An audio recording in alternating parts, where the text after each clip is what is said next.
This isn't a love story, it's a betrayal story. A marriage that looked perfect, a wife who cheated, and a revenge so quiet she never saw it coming. Asterisk, I still remember the exact moment my life shattered into 1,000 pieces. I was sitting in my car outside our house, the house we bought together, staring at my phone, a screen like it might suddenly change what I was seeing. My hands were shaking so badly I could barely hold it. The bank account we'd spent 7 years building, the one with our entire savings, our emergency fund, everything we'd worked for, showed a balance of $847. $847.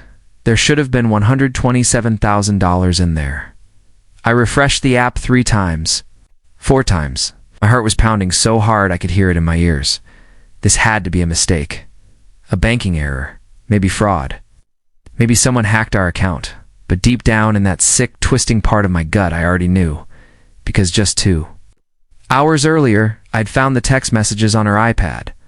Let me back up. My name is Marcus, and until 6 months ago, I thought I had the perfect life. I really did. The kind of life people post about on social media with those sickeningly happy captions. Blessed. Living my best life. All that garbage. I met Rachel. When I was 25, she was 23, working as a receptionist at a dental office I went to for a routine cleaning. I know, super cliche. But she smiled at me from behind that desk, and I swear something just clicked. She had this energy about her, this warmth that made you feel like you were the only person in the room. We got married 2 years later. Small wedding, just family and close friends. I was working in IT support back then, pulling decent money but nothing crazy. Rachel wanted to go back to school, to become a dental hygienist, and I supported that dream completely. I picked up extra hours, freelanced on weekends, whatever it took. That's what you do when you love someone, right? You sacrifice. You build something together. By year 3, she'd graduated and landed a great position at a high-end practice across town. Her income nearly doubled. We started saving aggressively. Rachel talked about buying a bigger house someday, maybe starting a family. I wanted kids too, but I also wanted to make sure we were financially stable first. I'd grown up watching my parents struggle with money, and I'd promised myself I'd never put my own family through that, so I worked. God, did I work. I got promoted to senior analyst, then to team lead. I was bringing in close to $90,000 a year. Rachel was making about $65,000. Together, we were doing really well. We didn't live extravagantly, no fancy cars, no designer clothes, but we were comfortable, or more than comfortable, and we were saving. Every month, a good chunk went straight into our joint savings account. Our goal was $150,000 by the time we hit our 8th anniversary. Then we'd buy our dream home, maybe start trying for a baby. I should have noticed the changes sooner. Around month 4, before everything exploded, Rachel started dressing differently. More makeup, nicer outfits. She said it was because her office had gotten more professional and she wanted to fit in. Made sense to me. Also started hitting the gym for sometimes 5 times a week when I complimented her dedication. She said she just wanted to feel good about herself. Again, totally reasonable, right? She became more distant in bed. Not completely cold, but different. Less interested. She'd be on her phone more, especially late at night. When I'd ask what she was looking at, she'd say work stuff or just scrolling through social media. Sometimes, she'd even show me random posts to prove it. Classic misdirection. I fell for it every single time. Then came the girls' nights. Once a week at first, then twice. Then she started taking weekend trips with her coworkers. Team building, she said. Her boss was really into creating a strong workplace culture. I trusted her completely. Why wouldn't I? This was Rachel, my Rachel. The woman who cried watching. Romantic comedies. The woman who left little notes in my lunch bag. The woman who'd promised to love me forever in front of everyone we cared about. Looking back now, I can see every single red flag waving frantically in my face. But when you're in it, when you love someone with everything you have, you don't see flags. You see explanations, justifications, reasons to keep believing the day it all came. Part was a Tuesday. I'd taken the afternoon off because I wasn't feeling great. Nothing serious, just a headache that wouldn't quit and some fatigue. I figured I'd go home, take some medication, maybe nap for a few hours before Rachel got back from work. I walked into our bedroom and saw her iPad on the nightstand. Screen still lit up. She must have forgotten it that morning. Rachel was usually attached to that thing, so it was weird she'd left without it. I wasn't trying to snoop. I swear I wasn't. But the screen was showing a text conversation, and I saw a message preview. That made my blood run cold. Last night was amazing. Can't wait to see you again tomorrow. Right. I picked up the iPad and opened the messages. The conversation was with someone named Derek. The messages went back weeks, maybe months. I started scrolling, my stomach turning with each swipe. Explicit photos. Both of them. Things I can't even bring myself to describe in detail. Messages about hotels, about how she'd never felt this, way before, about how he made her feel alive in ways I apparently never could. There was one message that's burned into my brain forever. She wrote, "I can't wait to leave him. Just need to figure out the timing. We'll have everything we need to start fresh." I sat down on our bed, the bed where we'd made love hundreds of times, where we'd had deep conversations about our future, where she'd told me she loved me just days before, and I felt something inside me break. Not my heart. That came later. This was different. This was the sound of trust shattering, of reality itself cracking apart. I kept reading. I know I shouldn't have, but I couldn't stop. Derek was apparently a patient at her office.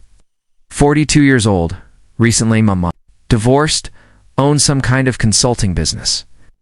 From the messages, it was clear he had money, lots of it. He'd been taking her to expensive restaurants, buying her gifts, talking about trips to Europe and the Caribbean, and Rachel was eating it up. She talked about me in those messages.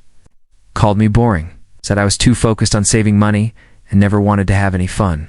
Said she felt like she was wasting her best years with someone who didn't appreciate her. Each word was a knife, but I still didn't know about the money. Yet, that horror was still waiting. I sat there for almost an hour, just reading, piecing together a timeline. The affair had started about 5 months ago, right around when I noticed the changes in her behavior. Derek had come in for a teeth cleaning, apparently, and they'd hit it off immediately. Started texting, then coffee, then drinks, then a hotel room. After that first time, it became regular, once a week, sometimes twice. She'd tell me she was at the gym or out with coworkers, and she'd be with him.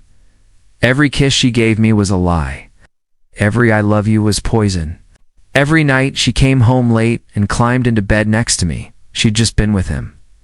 I finally forced myself to put down the iPad.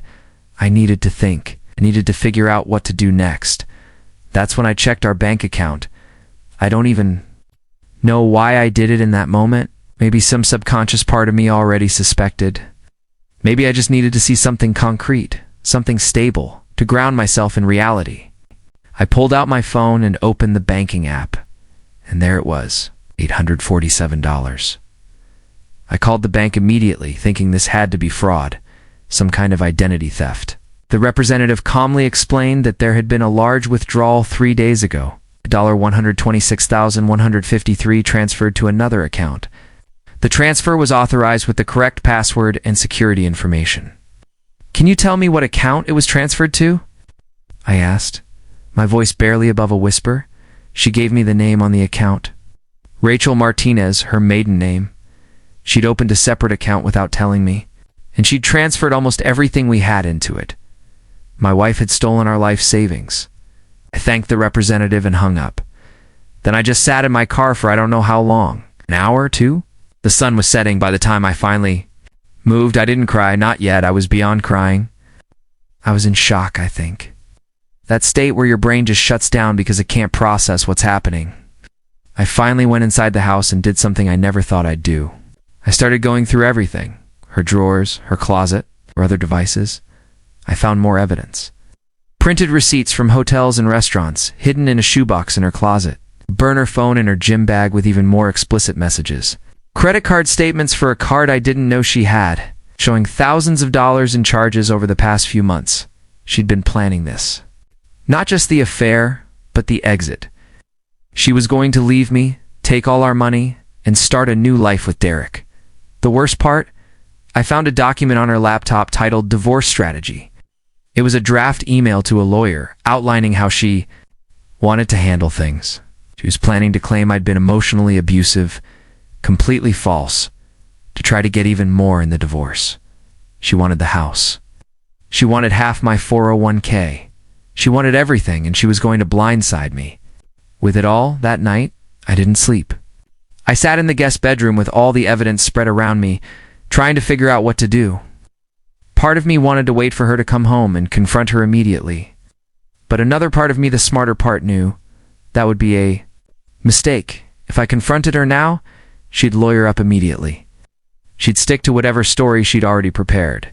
I'd be on the defensive, trying to prove my innocence against false abuse claims while she walked away with everything we'd built. No, I needed to be smart about this, smarter than she was. I needed a plan.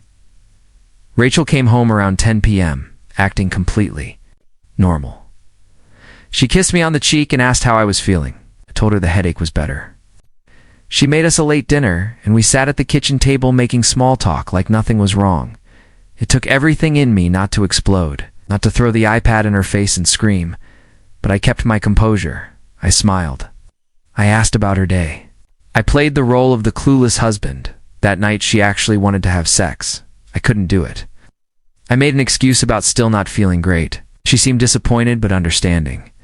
After she fell asleep, I lay there next to her, staring at the ceiling, feeling more alone than I'd ever felt in my entire life.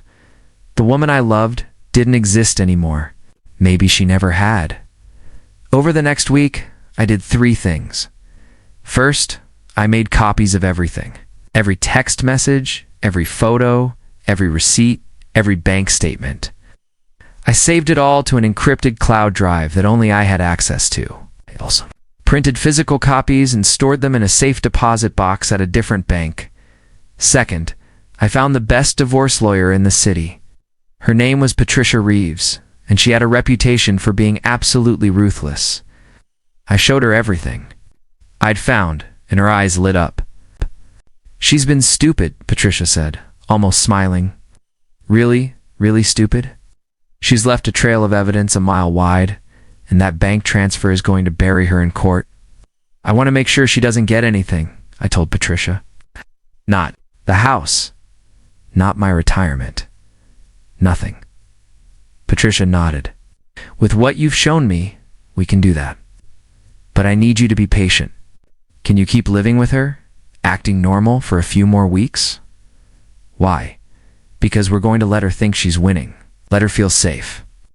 The more comfortable she gets, the more mistakes she'll make. And when we finally file, we're going to hit her so hard, she won't know what happened." I agreed to the plan. For the next 3 weeks, I lived a double life. During the day, I was the loving husband. I asked about her work. I suggested date nights. I talked about our future together. And Rachel, she played along beautifully. Was probably counting down the days until she could drop the bomb and run off with Derek. But at night, after she fell asleep, I was gathering more evidence. I tracked her phone using an app I'd installed when I briefly had access to it. I documented every lie. Every supposed girls' night that was actually a hotel visit with Derek. I recorded conversations where she casually lied to my face about where she'd been. I also did something else, something that would become crucial. Later, I reached out to Derek's ex-wife. Her name was Jennifer, and it took me a while to find her on social media. When I did, I sent her a carefully worded message explaining who I was and what was happening. I told her I was sorry to bring this to her, but I thought she had a right to know that Derek was having an affair with my wife. She responded within an hour. "I'm not surprised," she wrote. "Derek did the same thing to me. Had an affair with a coworker. Lied about everything. Took money from our accounts. When I found out, he made my life hell during the divorce. We talked on the phone that night. Jennifer was bitter, understandably, but she was also smart. She knew things about Derek that would prove very useful. He's not as rich as he pretends. To be, she told me, he's in debt. Serious debt. Consulting business is failing. Drives a nice car and wears expensive suits, but it's all a facade. He's probably drowning. This information changed everything, Rachel. Thought she was running off with a wealthy man who would give her the life she wanted. But she was actually jumping from one sinking ship to another. She just didn't know it yet. I also started talking to a therapist. It's not because Patricia told me to, though she did say it would look good in court, but because I genuinely needed help processing what was happening. The betrayal was eating me alive. Some nights, I'd wake up drenched in sweat, having dreamed about finding Rachel with Derek. Other times, I'd be at work and have to excuse myself to the bathroom because I felt like I was going to throw up. The therapist helped me understand that what I was feeling was grief. I was grieving the death of my marriage, the loss of the person I thought Rachel was, and grief doesn't follow a logical path. Some days I was angry, other days I was sad. Sometimes I'd even miss her, or rather miss who I thought she was. And I'd have to remind myself that person never existed. Finally, after 3 weeks of living in this nightmare, Patricia told me it was time. "We're filing tomorrow," she said. "I've prepared everything. The papers will be served to her at work. It'll be public, embarrassing, and by the time she realizes what's happening, it'll be too late for her to move any more money or assets." That night, I couldn't eat. I packed a bag while Rachel was in the shower, enough clothes for a week, and loaded it into my car. I'd already arranged to stay at my brother's place across town. When Rachel came out of the bathroom, I was sitting on the edge of the bed, and for a brief moment, I almost felt sorry for her. She had no idea what was about to hit her. She was smiling, humming some song, completely oblivious. "You okay?" she asked, noticing my expression. "Yeah," I lied. "Just tired. Long day." She kissed me on the forehead, such a casual gesture of false affection, and climbed into bed. I waited until she was asleep, then I left. I didn't leave a note. I just walked out of that house and drove to my brother's place.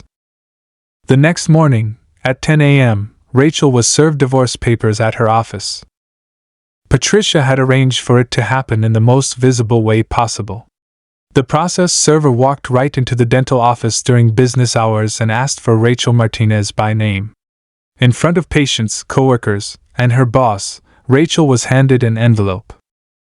I wasn't there, obviously, but Patricia's investigator took photos from across the street. Rachel's face in those photos told the whole story. Confusion. Then shock. Then panic. The divorce filing included everything. The affair. The bank account theft. The burner phone. The fake abuse claims she'd been planning.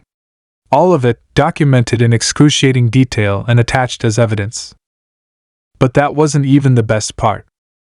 Patricia had also filed an emergency motion to freeze Rachel's new bank account, the one she transferred our money into. The judge granted it immediately based on the evidence of theft. So the $126,000 Rachel thought she'd successfully stolen? Frozen solid. She couldn't touch a penny of it. My phone started ringing within an hour. Rachel called 15 times in a row. I didn't answer. She left voicemails, each one more frantic than the last. "Marcus, what the hell is this? You need to call me right now. This is insane. We need to talk. Please, just pick up the phone. Let me explain." I listened to every voicemail once, then deleted them. Patricia had told me not to engage directly. Anything I said could be used against me later, and I wasn't about to make that mistake. Rachel also texted me. Dozens of messages.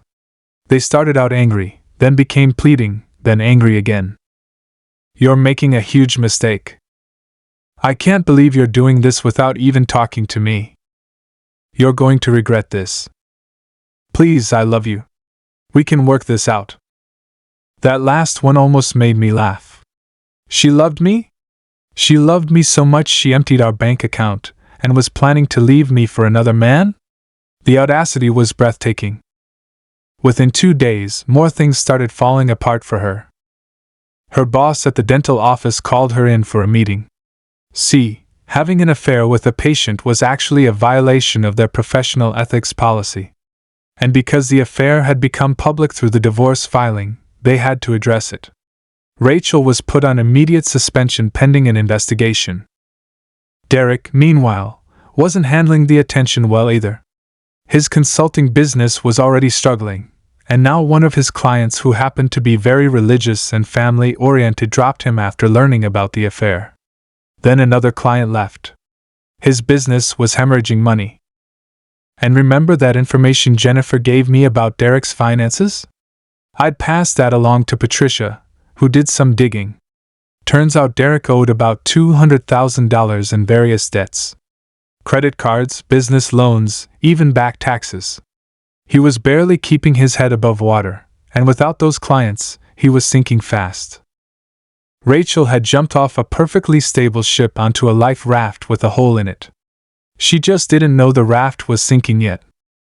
A week after the papers were served, Rachel showed up at my brother's place. I have a Ring camera screenshot of the encounter because I never actually opened the door.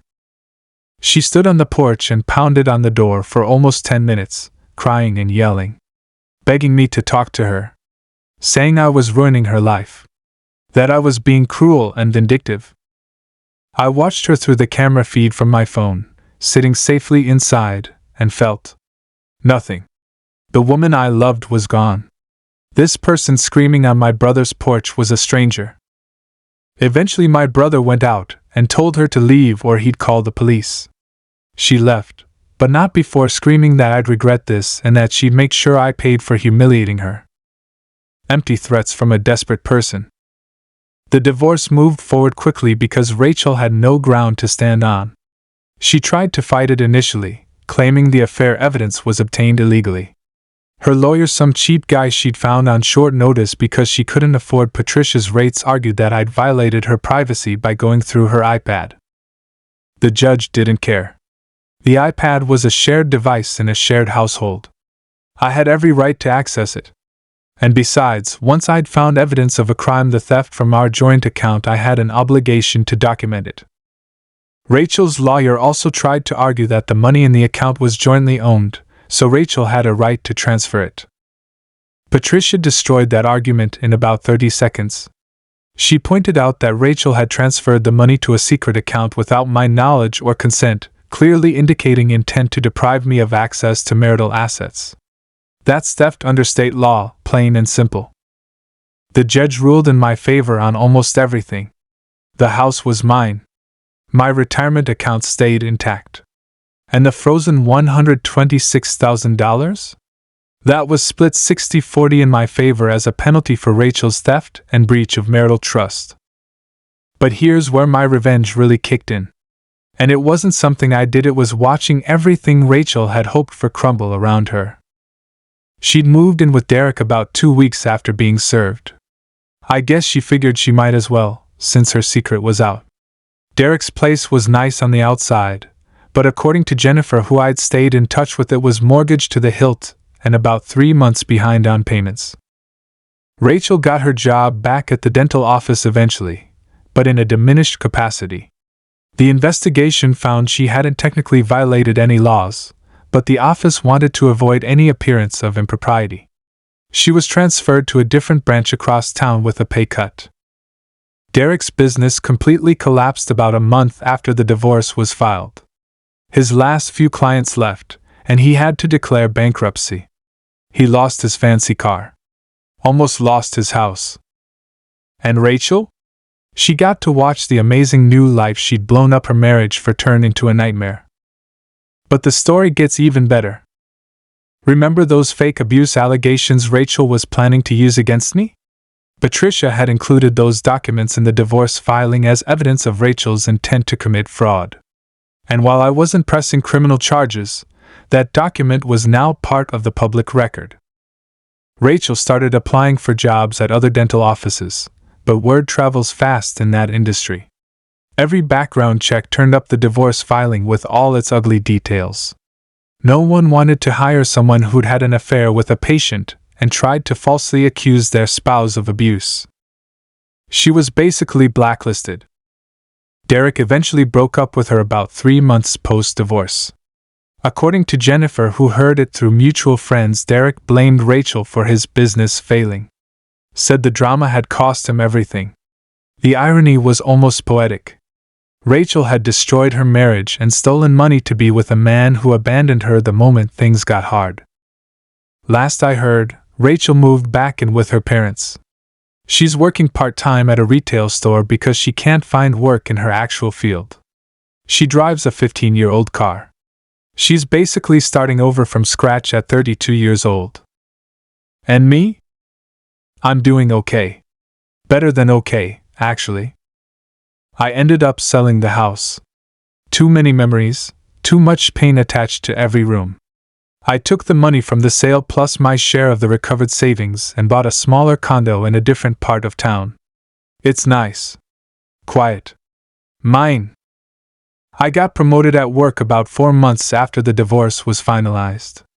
Turns out all that stress and anger I was carrying actually made me more focused and driven. I poured everything into my job, and it paid off. I'm making close to $110K now, and just got offered a position with another company for even more. I've been dating, though nothing serious yet. It's hard to trust people now. Every time someone gets close, I find myself looking for signs of deception. My therapist says that's normal, that it'll take time to rebuild that capacity for trust. Some days I still think about Rachel. Not with love that died the moment I saw those text messages, but with a kind of sad curiosity. I wonder if she ever really loved me at all, or if I was just convenient. A stable paycheck and a plan for the future while she waited for something better to come along. I'll probably never know. And honestly, I'm okay with that.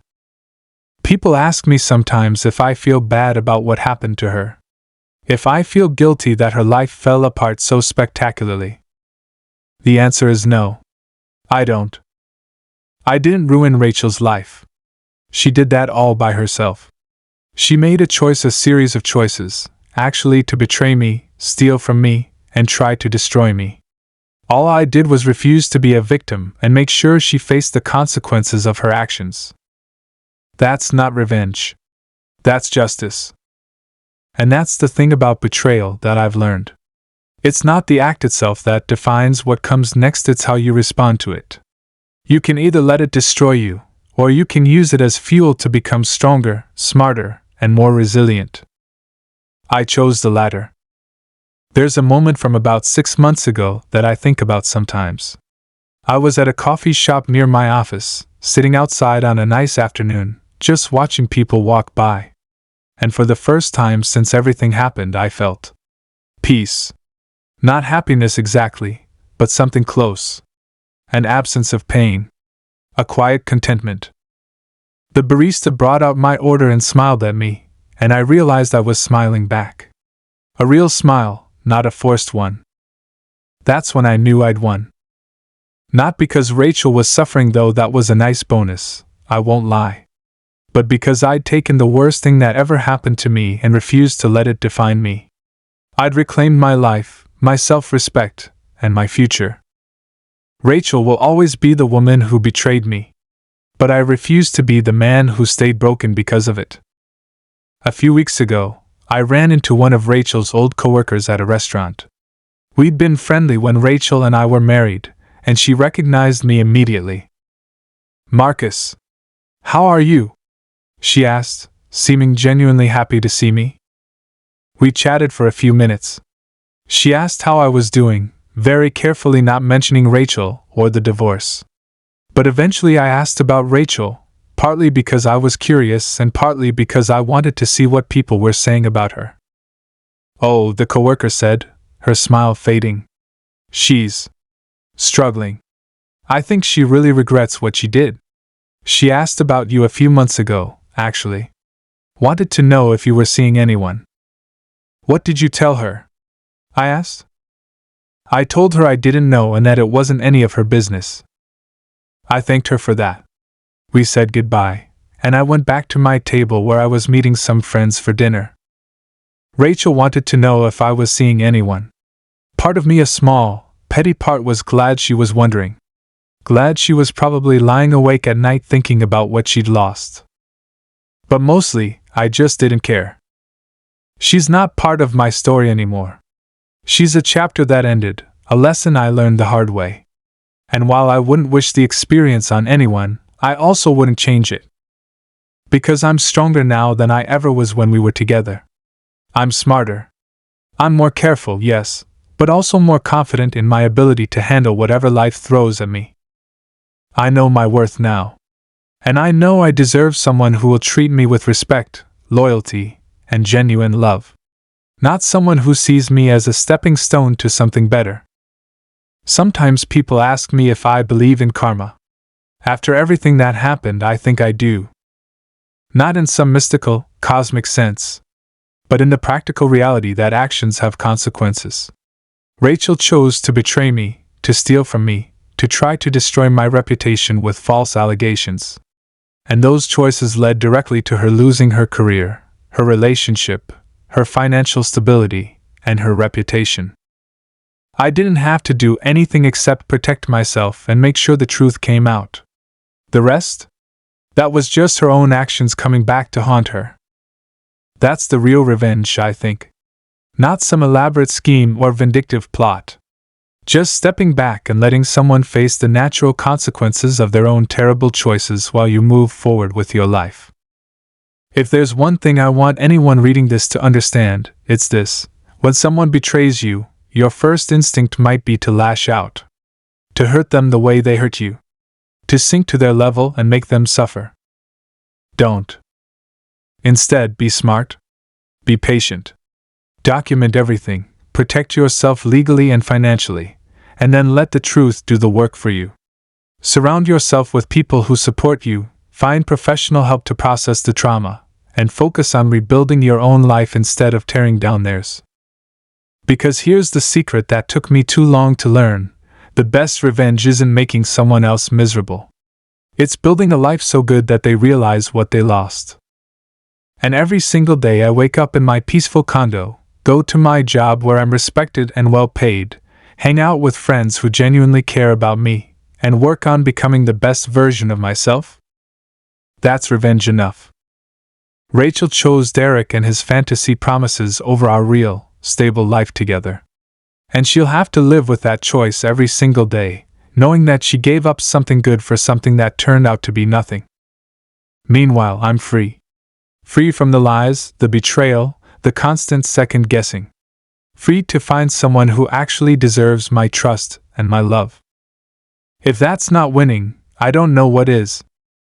As I'm writing this, it's been about 8 months since I first found those messages on Rachel's iPad. 8 months since my world imploded and I had to rebuild it from scratch. And you know what? I'm genuinely happy for the first time in years.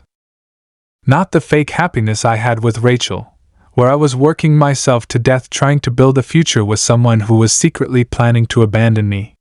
But real happiness. The kind that comes from knowing exactly who you are and being okay with that. I don't know what the future holds. Maybe I'll meet someone amazing and fall in love again. Maybe I'll stay single for a while and focus on myself. Either way, I'm not worried about it. Because I know now that I can handle whatever comes my way.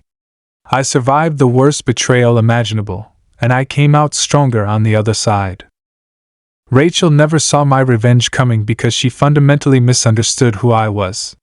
She thought I was weak, passive, someone she could manipulate and discard without consequences. She was wrong. And by the time she realized how wrong she was, it was far too late to do anything about it. They plan. They execute. They win. So to anyone out there dealing with betrayal right now, feeling lost and broken and like your world is ending, it gets better. I promise you it gets better. But you have to be smart about it. You have to protect yourself, gather your evidence, and let the system work in your favor. Don't seek revenge through violence or illegal means. Seek justice through the proper channels, and then focus on rebuilding yourself.